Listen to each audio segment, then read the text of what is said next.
If you've got nothing else to say, Pro, I will drag the first person in for the interview. I'll introduce him and everything. Bring him in. Okay. Joining me first is Jam Falcon, squad leader and officer of Storm. He was on the Para Bellum side, so he was on the defending side. I'm going to drag him in now, chat, and let's see what he has to say. On the winner's side. On the winner's side. Yo, Falcon, how's it going? Greetings. How are you guys? I'm Hey, good. how are you? Can you just introduce yourself, Falcon, so I can adjust your audio levels for stream? Yeah, of course. Well, my name, Gam Falco, and Is that good, chat? I'm a section leader in Sturm. Is that a good audio level? Good to have you, and congratulations on the win today. Yeah, thank you. Yeah, it was a close one. Amazing. It was one of the closest games I've seen from clans, no doubt.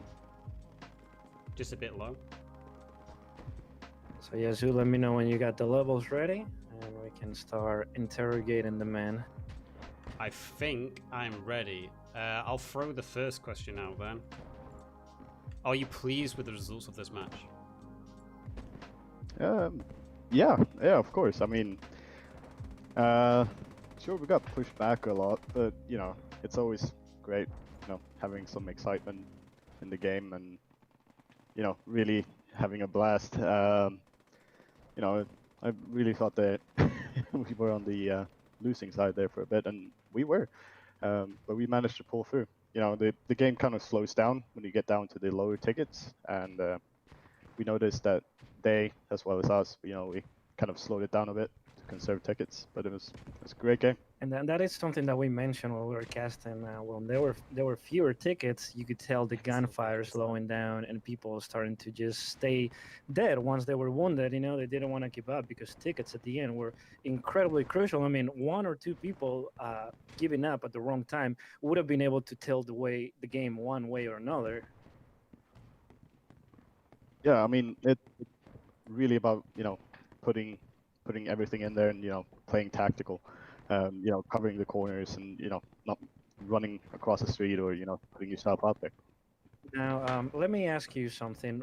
On the first initial phase of the defense, what part of the map were you covering? Were you on the north side covering the crossing, or were you on the main bridge?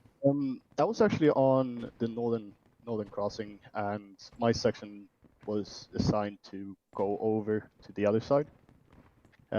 Because we did have some support units, we decided that if we can get one section across and if we can establish a foothold, which we could for a couple of minutes, we would send over, another section, but that fell through. Very good. Now, we did see you out there, and I pointed out to Yazoo. I said there's a squad who's using the best defense. It's a good offense tactic, and I saw you guys across the river fighting them. You did slow them down for quite a bit. And those opening minutes are, really important to, establish your kind of foothold. But yet again, we we kind of were pushed back there.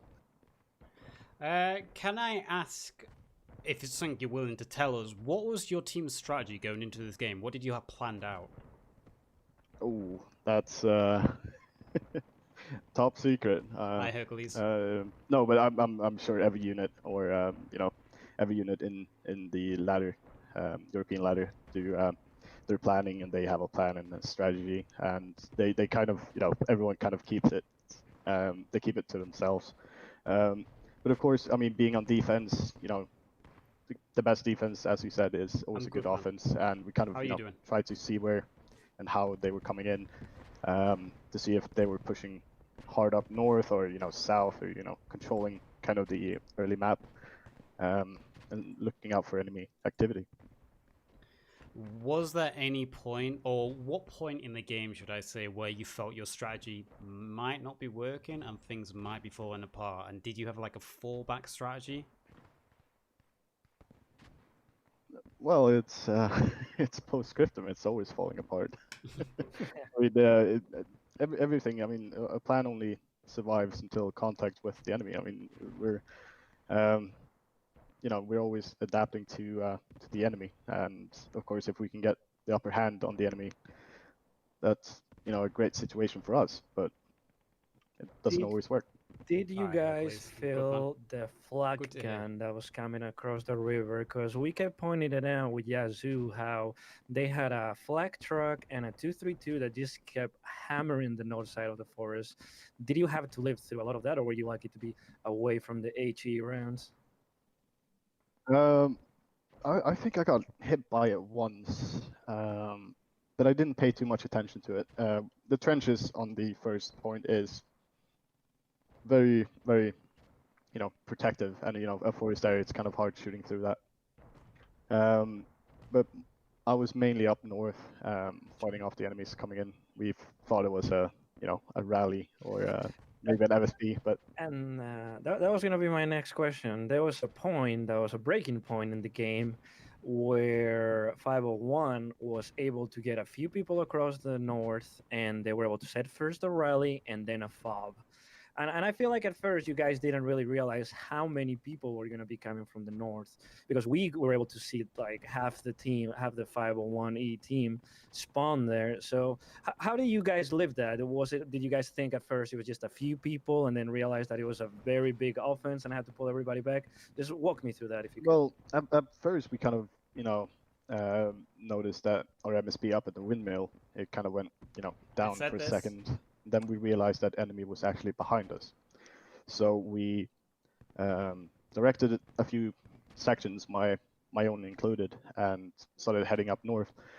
And I discovered pretty quickly that it was something up there, but I couldn't see if it was a rally, an MSP, or a fob somehow appearing up there. So, but we didn't have any command assets to sort that out, and spawning in on a fob, it's kind of overwhelming with numbers. It's not limited to the section as a rally.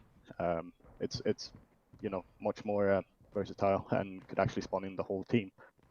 So the numbers that were coming out of there, were Yeah, and that's exactly what happened. Once they got that fob down, 501E spawned on that fob like crazy, and I thought that was I thought that was a breaking point for the defense because then you guys had a huge force coming from the north, and some of them flanked around the windmill, and I thought that was the moment where they really got a foothold on you guys, and for the next maybe 10 to 15 minutes, it was absolute hectic battle in the forest and the natural trenches that we were talking about. Oh yeah, for sure. I mean, that was pretty intense. But I mean, most of the stone guys that I play with, they were, they're used to kind of chaotic situations. So I think we dealt with that for, especially for the time that we held on to it. I'm sure you guys noticed how long it was actually neutralized for, and credit to the enemy team for breaking through and just keeping it interesting was it was a great game. Yeah, That was great. despite the 501E numbers on point, you guys did hold the first cap for about 10-15 minutes. You were fighting over the first cap. I want to ask a question. Okay, so next time you're on the attacking foot, is there any... You don't have to go into the specifics. Do you think anything next week will change when it's the roles were reversed in your strategy? Have you learned anything about stuff tonight? Oh yeah, I mean, on a map like this, when it's three pretty much or pretty obvious chokeholds where you can hold off the enemies for a long period of time with the help of mortars and armored support and logistics. I mean, you kind of have to think outside of the box, and I'm sure it's gonna happen.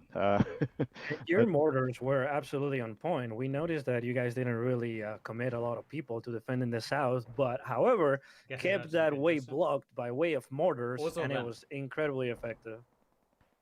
oh yeah, the south has the kind of drawback that it has to be built, which means you have to stay hidden or you have to stay still for a period of time, and it's a great opportunity for the mortars to take you out. You mentioned tanks quickly. I'm a big tank guy, so I always ask questions like this. You might not know, you guys only fielded one Churchill and then later on a Staghound tonight. was there a conscious decision of fielding only one tank on the defending team? Because so far we've seen teams on defending usually make use of 2, 3 tanks. Yeah, I mean, it's kind of, the idea of blocking off the middle, and I'm sure a lot of other, clans and regiments have this kind of nailed down as well. Even though, as you said, some use armor, but if you block off the kind of the middle or the central bridge, you can't really cross with a vehicle, which, with a few barriers, you can't get across. You kind of limit the enemy use of armor. Now, the 20 millimeter shelling that we received on the actual point kind of contradicts that. But as long as you hold the middle part, you're kind of set, against armor. So Yeah. it was more of a tactical choice to use more infantry on the sides, where we saw that, it was going to be more infantry use than armor use. All right, moving away from your own specific strategies a little bit and focusing on clans. Me and I think Mr. Pro himself didn't know too much about 5.0e going into this match. Is there anything about that clan that you guys knew as a team? You knew maybe one of their strengths, and how was you going to deal with that strength coming from that team? It's kind of hard keeping track of it. I'm more of a intro or internal organizer. I keep tabs on what goes on within Sturm and not what goes on with other regiments and all of that. And so it's really hard for me to say, going into it, and on a moment like this, I can't really tell you much about them. Okay, that's fine. I'll move on to the next question then. Kind of a similar question in a way. Based on your team's performance tonight, is there anything you feel you guys need to improve on in future matches? Maybe do some extra practicing in certain elements? Oh, yeah, definitely. I mean, you can always improve in video games, and especially Post Scriptum. But some of the strength in Sturm is that we have a pretty open communication, and that we have good players that give it their all. But sure, yeah, there's always room for improvement. Okay, Mr. Pro, do you have any questions to add at that point? No, I was just gonna add a comment that I think the planning was superb on the defense. I think they had Thank you, everything Woody, right. for the But follow-up. as he says, it's like once you start getting shot at, all plans seem to go to hell, right? It's really hard to keep that up. But I think that's something that clans do get better at as they play together. And I know Sturm has been playing competitive for a while as well with 11 CIB. And would you say you guys coordinate really well with this other clan? I mean, we have played. You see that plane there? That's a book. I would say a handful of matches with CIB. 3 years of Storm. They're great guys, Nice. but I still think that it's going to be, Jesus. we're getting better Long plan. for every match, especially playing together and communicating. Is there something that you guys specialize in? Like, do this CIB guys say, listen, we have really good tankers, and we know you have really good shock trooper squad that, can sneak and flank and take out a lot of enemies. Is there any specifics that you give that you can tell us, or maybe it's, secret stuff? No, I mean, I can tell you about Sturm, but Sturm has always been kind of the aggressive infantry, hence the name and everything, Right. from the which was actually taken from World War One, where we wanted to be kind of the stormtroopers, the based on. So we always had this kind of the best defense is a good offense kind of mentality with aggressive players who are open. They talk a lot. They give a lot of information, and that's kind of the strong point of Sturm, to play a lot together, to cover each other's backs, and trusting each other. Style. I like that style. This one, I don't know if you guys have ever played Company of Heroes, but it's more of infantry doctrine, right? Yeah, exactly. Yeah. I like Although we do have some armored people or tankers, but they are in the you know, They did, in Riggers. They did. the basic training agree that with they this. got is, you know, infantry, Right. and then they turn to tankers, not, you know, tankers. I like the in the- idea that different clans might specialize in different tactics or different doctrines. Brits- I think yeah, both that's sides. sort of a neat aspect because that means Mortars that were amazing. you can sort of fill each other's not weaknesses per se, but you know somewhere where you might be lacking off or where you have some strengths, you can step up and say, hey, listen, we're Storm. Let us be that squad that flanks around and you can say it storms the enemy. Yeah. Now, I had a question for the end of the game. It was an absolute nail biter. Did you guys realize how close it was, and how did you guys live those last minutes of the match? Well, you can always kind of tell when, you know, the enemy's up by 100 tickets, and when they're, you know, kind of equal, and when they're True, really low on tickets.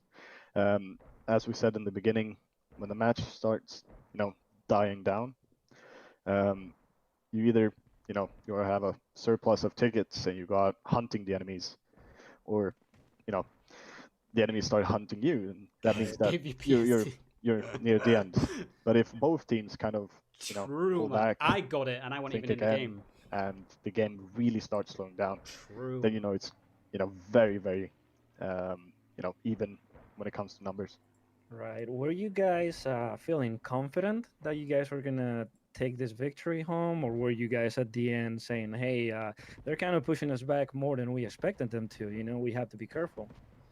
Ooh, do you want me to be honest or cocky? You can be honest. You Be can honest, be man. honest. Be That's honest. fine. Come on. No, I mean, of course, you know, when you feel the game kind of slowing down and you only know how many tickets you have left, you don't feel that confident. But you know, you're kind of looking for that light in the end of the tunnel. You know that you actually gonna prevail, and this time it happened. You guys prevailed. I mean, you guys Yeah. won. You know, so you believed, you did it. You got it. You got it done. It was an amazing match. Yeah, but then again, I mean, the next game is gonna be coming up on Sunday, so Jeez. we'll see that. And good luck with that. Yeah, expect a lot from you Thank you. guys. What we saw today was great, and congratulations once again on winning. Thank you very much.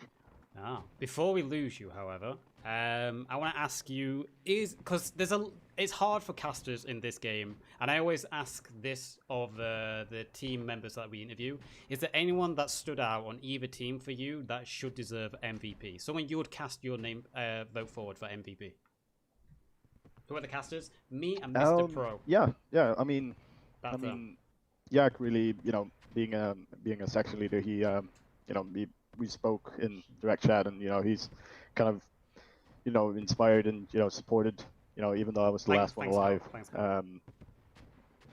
during one time, you know, he kind of, you know, whose name was can that? get, you know, pretty irritated or you know with the enemies and stuff, but you know, he really kept me going. You know, kept a smile on my face, and yeah, no, I would say Jack from Sturm's side at least would be a deserving member of that. Okay, I'm just writing his name down. So I'm on to my last question then. Is there anything you would like to add? Well, I have a couple of friends who's watching this, and you know, if I could do a quick shout out, that's pretty much it.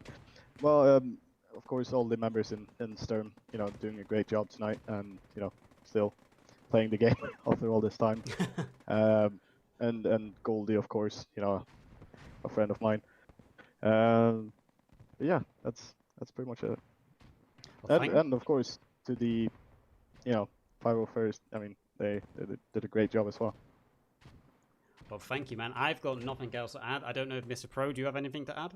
No, beautiful sportsmanship. Thank you for being here with us, man. Looking forward to seeing you play again. Yeah, thank you, and I hope you guys cast a few more games. We will, don't worry. Yeah, hopefully. Appreciate you joining us though, Jam Falcon. Love you and leave you now because we've got one other guy to interview. Awesome. I'll see you guys. Have a good one. See you later, man. Okay, chat. That was Jam Falcon from Storm, part of the Para Bellum team. Mrs. Pro, can I let you entertain people for like 2 minutes while I get the next one set up? Okay, it seems to be the voice detection. There you go, man. Can you just introduce yourself so I can adjust your audio? So hello everybody, I'm a captain from the 501st, Kaiser Nemaven. Is that good, chat? I think you're good. I think you're good. Sexy accent as promised. I knew it. I knew it. As promised. Yeah, I hope I entertain you. A bit louder. Great job today, Captain. Absolutely amazing match. Is that better? I was the one leading the logistic from the 501st side. So were you the one that made the decision to Is that put an better? AT cannon in the back of the map and keep hammering them? Well, Sounds good. it's a little of everyone, you know. We always meet up with the other squad leader and we decide what's the best approach for the match. And one of us had the idea to use the 88 and we just put it there and let it do its work. It did a lot of good work. It kept hammering the enemy all throughout the match. Even at the end of the match, I saw that AT cannon reach all the way up to like the trench lines that are past the church, and it did really good. So it was a very good idea. I'm assuming you were in charge of a lot of the mortar rounds as well. I had my second try to assess which position to bombard while I was delivering supplies left and right, you know. Yeah, very good. And as logistics, I think you guys played an absolutely crucial role. We've been talking about it a little bit with Yazoo, but I personally believe it was a breaking point when you guys were able to get that FOB on the north side. And you as logistics, can you tell me how that supply run went? Because you guys had to run the supplies all the way up north to your side of the river, so they were able to use them on the enemy side of the river. So can you tell me a little about how that went down? Yeah. So as you notice, we have little The we accent have is a little very zone beautiful. to run those supplies over, and the terrain is just I'm sorry to difficult every French all person in the the chat. time. You have trenches, you have logs, you have trees everywhere. It's just hell to drive through those things. I'm sorry. Right. One question I want to shoot out. It's always my first question that I ask people. And are you pleased with the result of this match? Yeah, we are. We can say for certain that we are proud of all our members. It was a real hard fight fought, and I think we did our best to the bitter end. Okay, my follow-up to that would be, can you talk us through the strategy you guys had planned for tonight? Yep. So we had 4 of our guys that were south the little constructed bridge. Yep. And their objective was to defend it, to not let the enemy flow through that point. We had 8 men in the middle bridge that were holding the bridge and order to cross that bridge once there was no one on the other side. We had our main tanks that was supporting them. As for the mortar, you already know what they did. Just keep firing.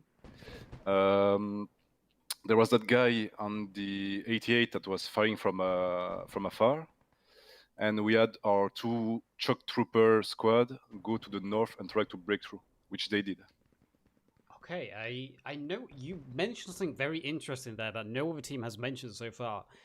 You weren't trying to push across the south pontoon. You were holding it to make sure the attackers don't push across. So Yep. you didn't just have a plan in mind that you're on the aggressive. You also were planning that if the defending team were on the aggressive. That's very interesting. I've not seen any other team plan for an offensive defending team yet. We did a lot of tests, and what we discovered is that if one squad go to the north and one squad go to the south, and just all those forests, the game is done. You cannot go back to those bridge, and they just hold the zone all the way to the end of the match. That's some unique insight then. Mr. Pro, do you have anything to add to the strategy they employed? Well, I have to say, I was feeling like you guys on the 501 were on the very unfair side of this match because, as we're talking about, it's one of the worst layers to attack. The choke points are very clear and they're easily defended, but obviously that strategy that you guys used that worked perfectly. So yeah, props to you guys, because I thought you were at a big disadvantage trying to attack this point. And for a moment, we didn't think you were going to make it through, but you proved us wrong time and time again, capturing the first point, capturing the second point, and True. bringing Para Bellum to the very last tickets. Did you guys realize how close the game was by the end? So I think it is the best map because it brings out the best in us. You know, you go just beyond your capacities, and what I think is that at the end of the match, we knew we would not win, but what we knew is that we will make every last ticket count. And that you did.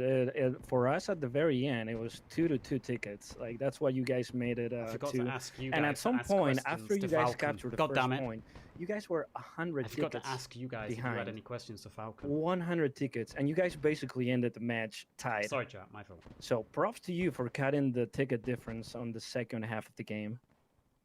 Thanks. Going back to the strategy you employed, was there any part of your strategy that didn't go to plan and you had to change how you executed the game? To be fair, It's fine. everything went to plan.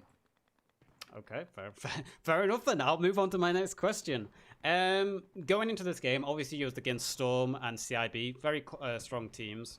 Was there anything about those teams that you knew were a unique strength to those teams? And did you have a plan to deal with their strengths?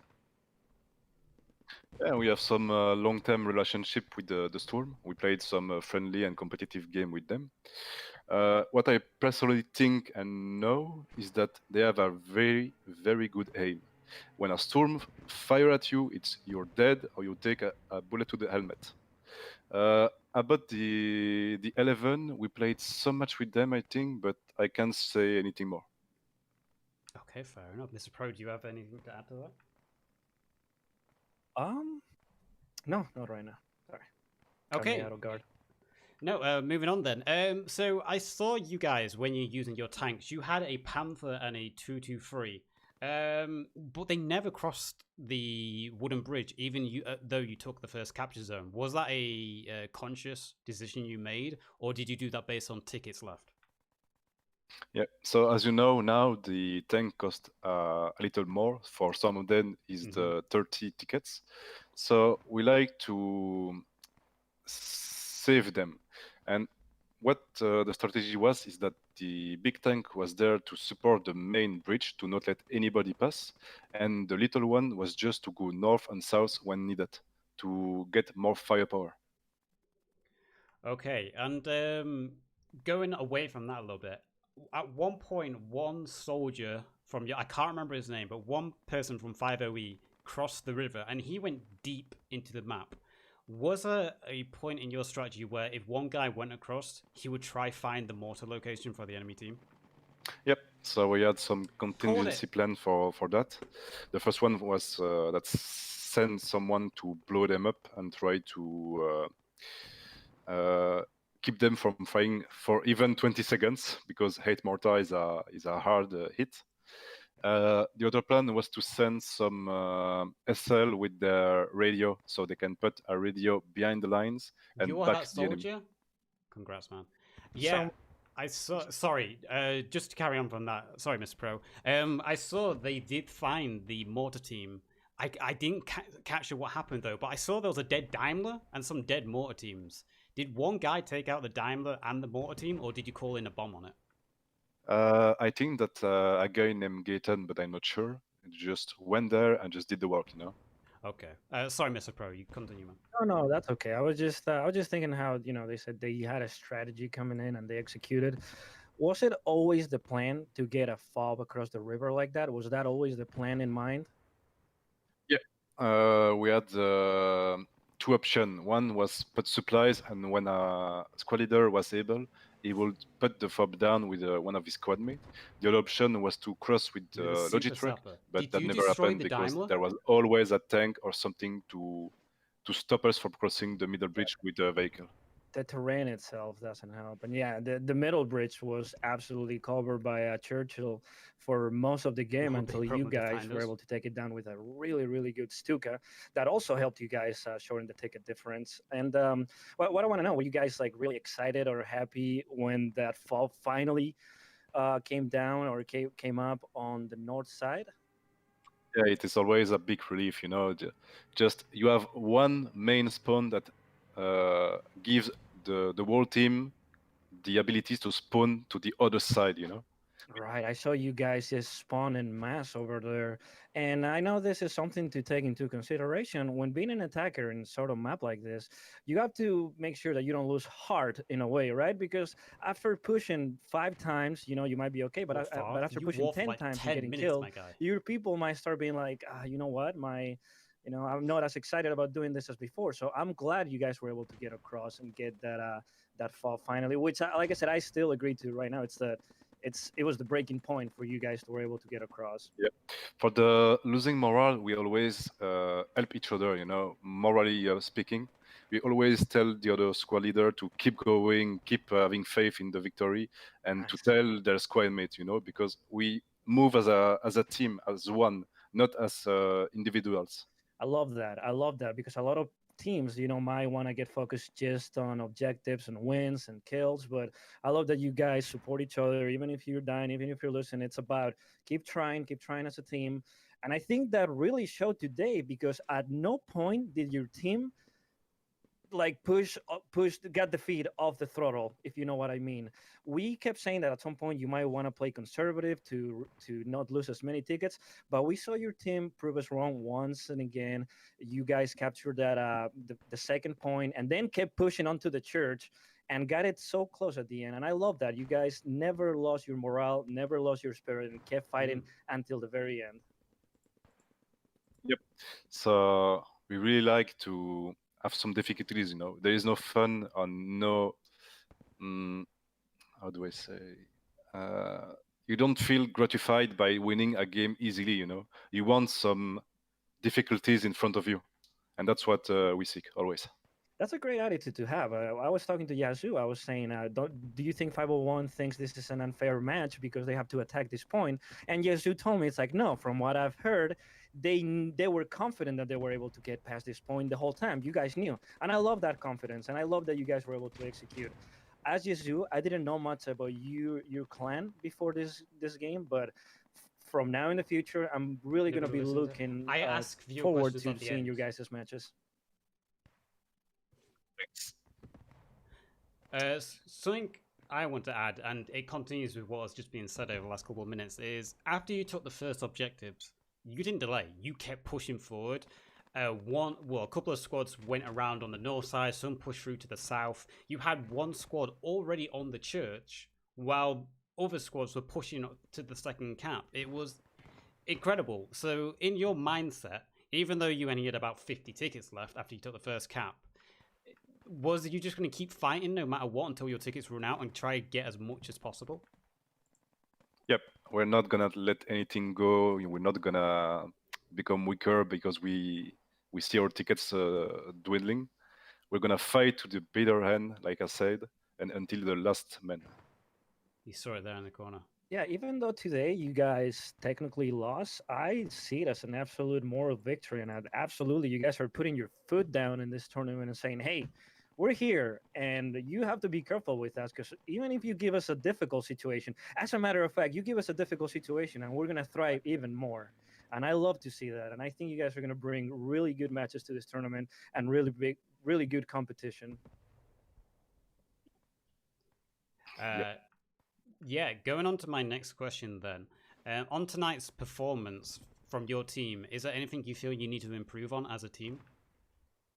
There's always room for improvement, you know. But I think that in the whole, you know, the armorer can always try to hit to the good position in the comment est-ce qu'on appelle ça? The good spot in the armor. The infantry can always try to aim better. The logistic can always try to be faster. There is always room for improvement for every one of us.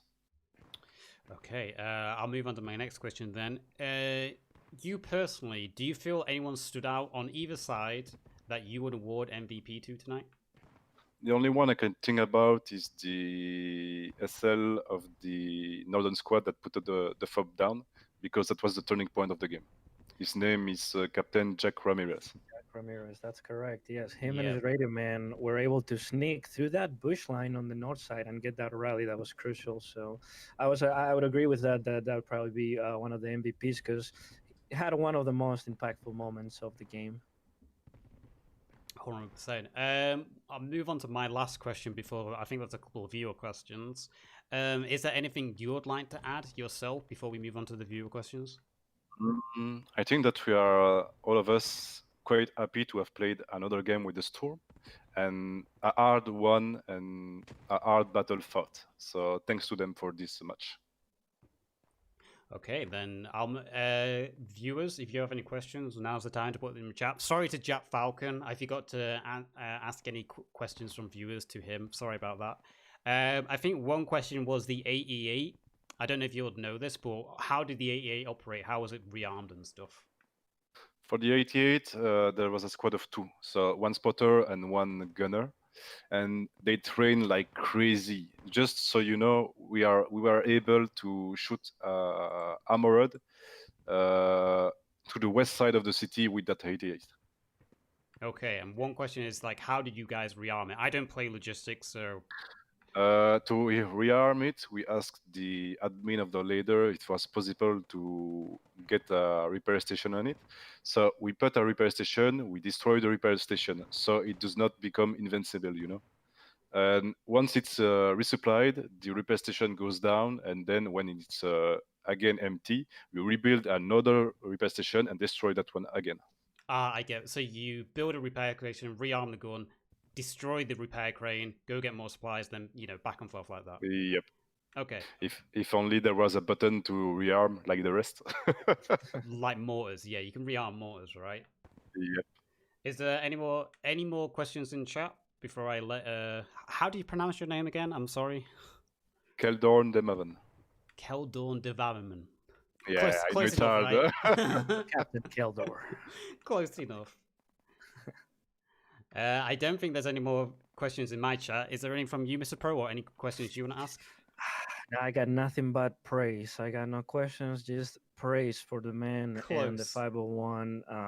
Even what he was mentioning about the 88, I saw those shots. They were making it past the church. It was with insane accuracy. So now that you tell me that you guys have been practicing a lot, you can Why tell are them you that beautiful? it has shown their practice. Absolutely. Thanks a lot. Another question is, why are you beautiful?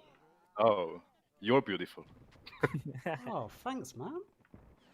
Well, I've got nothing else to add. I don't think, Mr. Pro, if you've got any questions, I think that's GG. And congratulations, Thank you so much Kelton. for joining us, man. Thank you. Yeah, congratulations on the match today. Amazing. One of the best I've seen in the European Thanks a lot. ladder.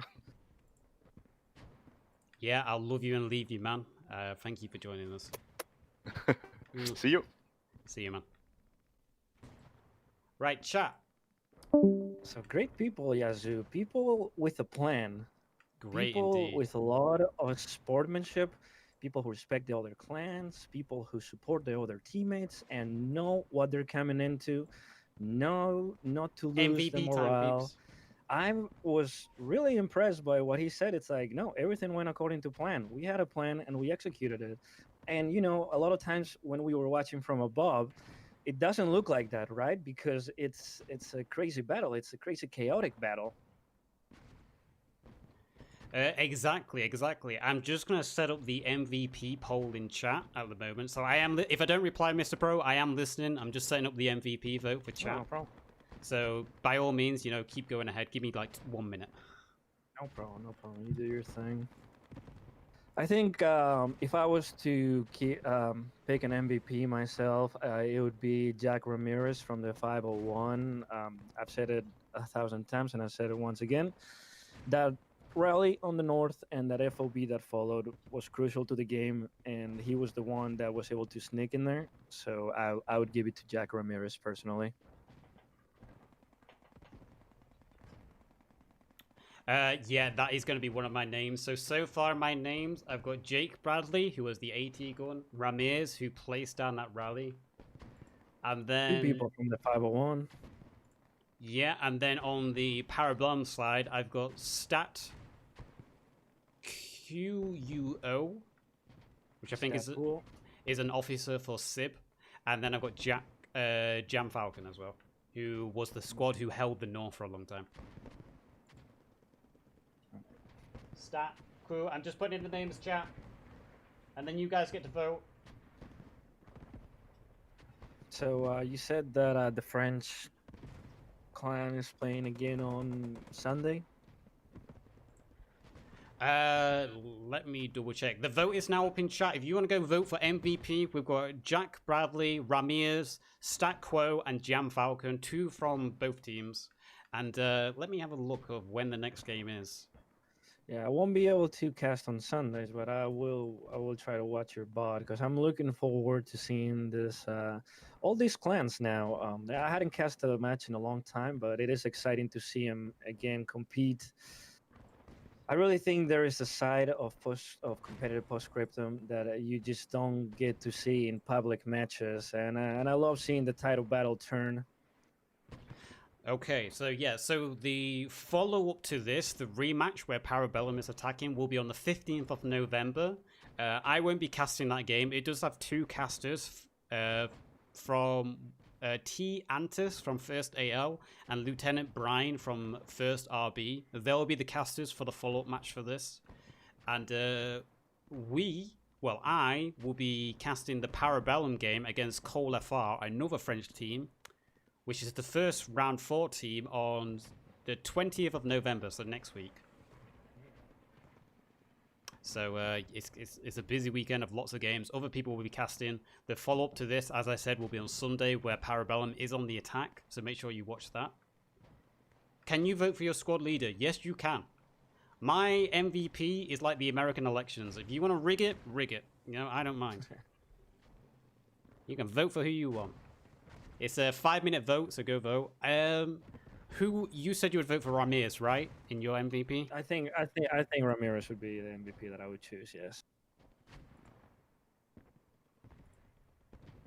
You know what? I'm purely because I'm a tanker at heart, and I've got massive respect for what he did with those shots. I'm going for Jake Bradley, codename Eagle Shot. I mean, as a tanker, those shots he was doing were just incredible, and I like sniping. It was amazing, and I like that. The captain told us that from the 501 told us that they've been practicing that a lot. So I just like that it shows because I'm not kidding you. I saw the shots all the way from basically their main base, reach all the way past the church, man, accurately. It was insane, man. Yeah, and this because I used to play in a club myself, and I used to prepare a lot for my matches. I would go into a private server on my own and practice where I could shoot. And I remember practicing this map where I could position my tank to shoot at anything on the map. And where I positioned myself was just above the north pontoon on the hill. From there, I could shoot pretty much anywhere on the map. So Jake Bradley went 1 step above me as well, which I'm kind of pissed off at. But he's gone to the corner of the map, and he's able to hit even further than I could any place on the map. So, I mean, but again, credit to both teams. What an incredible game. What a nail-biter of a game. It seems like Stat Kuo is actually taking the MVP for now for holding the approach on the main bridge. Like I said, I see them. He did cut down the first initial French attackers that placed a rally, and he didn't do it only just once. He did it several times. So I love you, Jake. Props to him as well. Yeah, props to him. Like that's why he's on there, because he did hold back several pushes by 50E. He did an incredible job. I think he's really respected in his team as well for leading and also being very skilled at the game. He's also the clan rep for Para Bellum, I believe. So yeah, and there will be no recount. I don't do recount in my MVPs. So you got a minute left to vote. Stop the count. Stop the count, Yazoo. No, Stop the count. No, keep voting. Keep voting. If you haven't voted, vote. I don't care. My Bo Ramirez is up. Stop the count. No, you can vote by mail. You can vote in person. I don't care. You vote. But yeah, what an incredible game. So when's the wedding between me and Beautiful, Bradley? Yeah, it was amazing. It was a nail biter till the end. And Yeah. I guess I'm gonna be looking forward to seeing 501. They stomped their foot here today, I think. Even though they lost, I still think it's a huge moral victory. Yeah, and this was my first introduction to 501E because like me and you, we had no experience of 501E. We didn't really know too much about them. But seeing this performance tonight, man, I'm looking forward. Even though they're French, I'm looking forward to seeing more of their games. I'm British. Come on, man. I can't have a French team winning. I can't have a French team winning the league. But yeah, that's the vote. I can't pronounce his name. Can you pronounce his name? Stat cool. Stat Kua with 41% So of the votes. Ramiz, 33% coming in second. Jake, 26%. And Jam Falcon. Oh, man. Come on. 0 votes? Oh, man. Jam, I love you, my dude. You got my respect. Well, congratulations, Stat Cool. Really, he did really well at defending as well, and I'm sure he was doing a lot to lead his own team, and you know he does a lot to organize all of this. So, congratulations to him, and yeah, everybody that was on the MVP list that was a highlighted player. Yeah, and to both teams, if you weren't on the list, you still did an incredible job. Man, I was about to ask something, and my brain's just gone dead now. My brain has just gone dead. Yeah, what else we got to cover, Yazoo? Well, I'll quickly just shout out, I'll plug. This game will be up on YouTube along with the interview. They'll be in 2 videos, 2 parts. I'll try get it up at the weekend, Saturday, Sunday at the latest. So be sure to go subscribe. We're almost at 100 subs on my YouTube channel. Go subscribe. And also, Mr. Pro. Go follow him on Twitch. And do you have a YouTube as well, Mr. Pro? Yeah, not very active, but yeah, just the Twitch will be fine. They can find me. They can find my YouTube over there. Thank you, everybody that's been here watching. I know it was a lot of you guys. I Go personally follow had some Mr. technical Pro. difficulties at halfway through the game because of the delay, but that will be polished for next time. That way you guys can get more than one perspective. But yeah, thank you for everybody that has an interest into these games because it makes it exciting to do. Yeah, I mean, you had technical difficulties at the end. I had it at the beginning. So combined, we had 100% performance, you know? Combined, we make a full streamer. As a team, exactly. As a team, it went perfectly. Shout out to Jake Bradley. Shout out, man. Shout out for Jake Bradley. Yeah, shout out to everybody. Before I disappear, again, Jake Bradley, thank you for the sub, and also thank you for the subs earlier on. Thank you all for the follows. It's been insane the amount of support has been thrown in here for this Post Scriptum content. I love the Post Scriptum community. It is amazing. Thank you for everyone for the support tonight. I appreciate it. Like I said, every day, me, Mr. Pro, people like Kilroy in chat, we're posting Post Scriptum content. We'll be streaming or doing it on YouTube. Be sure to follow, be sure to subscribe on YouTube. Let's keep the Post Scriptum community growing. It's shrunk down, but man, together, me and you, and all the other creators, all the clans together, we can breathe fresh life into Post Scriptum. When is the SDK coming out? My guess would be Christmas or the start of the new year. That's my guess. I don't have evidence of why. I just got a feeling from the attitude from the devs, how they've been talking. Maybe New Year, maybe Christmas, or it could be the new map at Christmas. But anyway, chat, I'm going to wrap things up. Like I said, you can follow me on Twitter. You can also join my Discord to see when I'm going live. Make sure you followed already and subscribe to the YouTube channel. This game will be going up on YouTube. I'm going to throw you across to Mr. Pro because I'm hungry.